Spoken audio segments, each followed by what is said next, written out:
Welcome to another Adventures with Alchemy. As we continue with our nod to NOLA. This week is Fat Tuesday week. As you can see, we're trying to get into the spirit of things. And continuing with the nod of NOLA, of course, we're going to do some more amazing New Orleans cocktails and some delicious New Orleans food. So let's get cracking. We're going to start with something very easy. This is actually one of New Orleans' most famous and also easiest cocktails to make.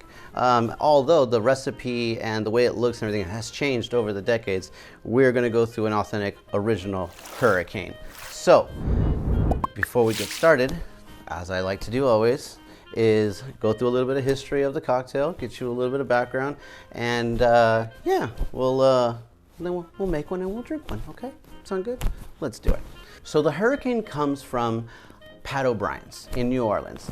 But Pat O'Brien's wasn't always called Pat O'Brien's. During Prohibition, it was called Mr. O'Brien's Club Tipiary, okay? It was a speakeasy, which meant that you needed to know a passcode to get in. In this case, it was Storms of Bruin. And yeah, you would get in, and it was an illegal bar. Of course, this was during Prohibition. And it was very popular amongst a lot of different, there was a lot of speakeasies during this time, okay? And so New Orleans, of all cities, had a ton of speakeasies. So this particular speakeasy stuck out. It was the best of the illegal. And so good that when Prohibition was lifted, Mr. Pat O'Brien actually went completely legit and created O'Brien's Tipiary as a legit bar. But it became Pat O'Brien's later on. He changed the name to Pat O'Brien's. Now, in 1942, Mr. O'Brien and his partner bought a bigger place. They basically expanded because the bar was just so popular. It was doing so well that they could afford to expand. So they bought a better location, and yeah, it was awesome. They had like flaming water fountains, and they had dueling pianos, and I mean, this was a party, man. This was fun drinking at its finest. And in the center of all this, amongst your Sazeracs, amongst your Vauquerets, was the hurricane. And you know, we're talking about a lot of a rum drink, a tropical rum drink in the midst of all these fine cognac and whiskey cocktails. Now, how did this happen? Well, what happened was there was a shortage after World War II in whiskey and scotch. And what happened was rum was very easy to get. Ask any tiki historian about why, you know, what happened post-war and, you know, how rum was so plentiful and cheap. But rum is awesome, and people just didn't know how awesome it was. So you could get 50 barrels of rum, and for those 50 barrels of rum, you were able to get 1 barrel of some scotch or some whiskey. And so owners of bars and things would purposely do that. They would pay money to get a ton of rum just so they can get their hands on a little bit of whiskey to make those really popular Sazeracs and such, and Vauquerets. And they had to figure out a way how to get that rum moved out and to make it profitable somehow. Well, a bartender by the name of Louis Culligan, who was the head bartender of Pat O'Brien's, actually came up with, well, the hurricane. What he did was he took 4 ounces of dark rum. I mean, 4 ounces, that's a hefty pour. You know, that's almost like twice as much as you would put in a regular cocktail. 4 ounces.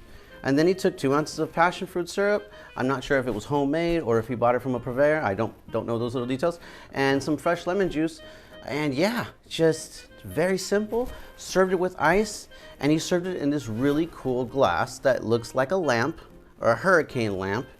And hence it got its name, the Hurricane. Some people think that it may come from because New Orleans suffers from hurricanes a lot. That is not true. It actually comes from the name of the glass, because of the glass. So there's your history lesson on the hurricane. I do need to mention that today's hurricane that is served at Pat O'Brien's is not the same hurricane that I'm showing you right here. It is not the original hurricane anymore. Now, I don't know why. I don't know if you could ask for original hurricane, as I have never personally been to Pat O'Brien's. But I do plan on going, and if I do, I will make a video. But yes, I do have a lot of friends and family who have visited, and yeah, from what they tell me, it's nothing like the original. So there you go. There you have it. Now let's get to drinking. Mise en place, my friends. Mise en place is the name of the game. So we have 2 ounces of lemon, fresh lemon juice, 2 ounces of passion fruit juice, and 4 ounces of dark rum. This is really easy. All you have to do is use the 2 ounce. You never have to flip it or anything. And yet it was so popular, they had to make pre-mixes of this. And I mean it. Use quality ingredients, guys. Don't cheap out on this stuff. Make it at home. It's the best way. It's the best way to be sure. If you don't know how to make passion fruit syrup, check out my video, Top 10 Passion Fruit Syrups. It has a tutorial on how to make homemade passion fruit syrup. Of course, 4 ounces of dark rum. And it does not have to be this dark rum. It could be your favorite dark rum. I'm just putting out a dark rum out there.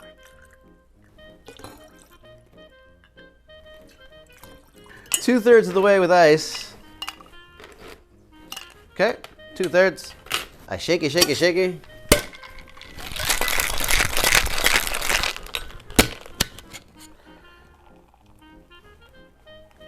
Next, you're gonna roll it into your hurricane glass or just pour it in.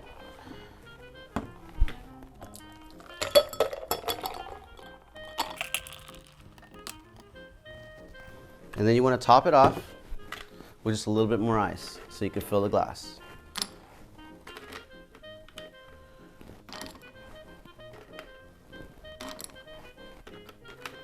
Now, if you're using quality passion fruit syrup, there is no need for any other syrup. There's no need for simple syrup. There's no need for anything else, especially grenadine or dark floats.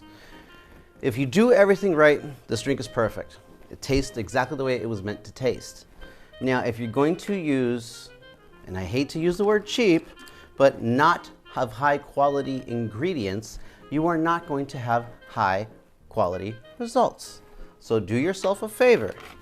When you invest your time and your soul into something of this nature, whether it be your food or your cocktails or whatever it is, do your best to get high quality ingredients because that's the best way to have high quality results, okay? So there you have it, the famous Hurricane. Now, the garnish isn't that important in this drink as it is in other cocktails.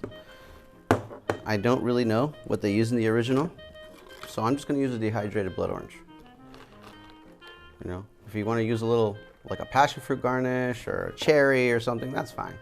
Just try not to do something that's gonna alter the flavor of the cocktail too much. That's awesome. Again, it's perfect. Tarty, sweet. Got that lovely dark rum there.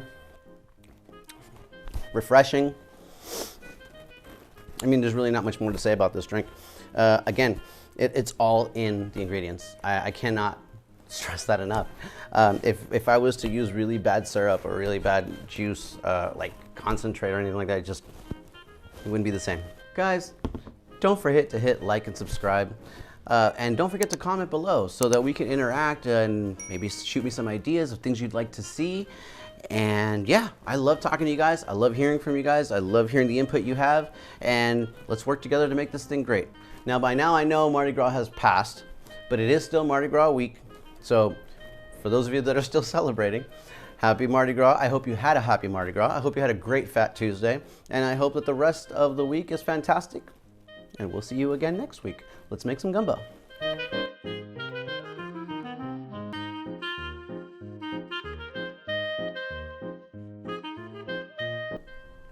Okay, well, what's better than drinks? Food after drinks. I mean, they go hand in hand, right? Lots of drinking and some good food. And this is actually some of the best food for after drinking.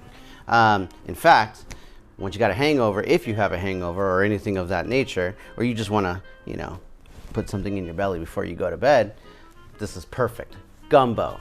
Gumbo, when I think of New Orleans, I think of gumbo, jambalaya, beignets, I think of sazeracs, I think of hurricanes.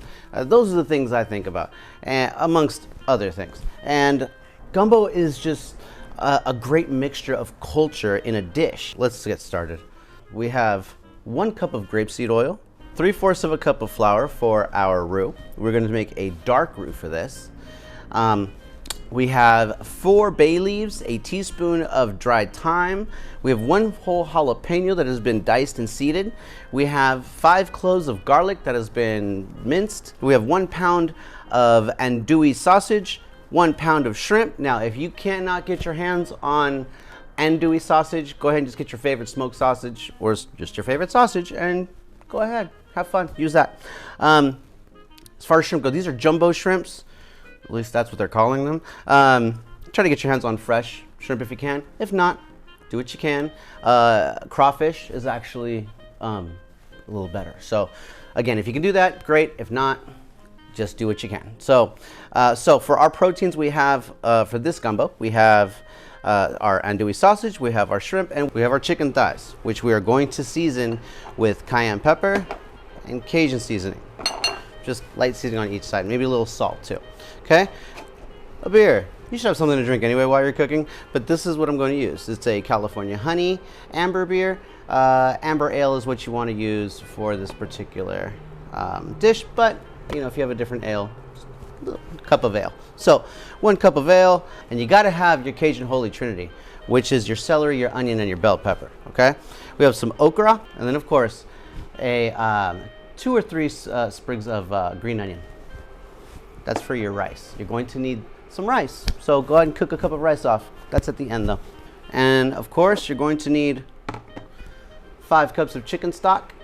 And on top of these proteins, you could also add crab, you could add oysters, you could add other kinds of shellfish. There's lots of different combinations of things you could use. But for, like I said, I wanted to make this something that you could find at any grocery store and be able to make it at home. So, okay, let's get started.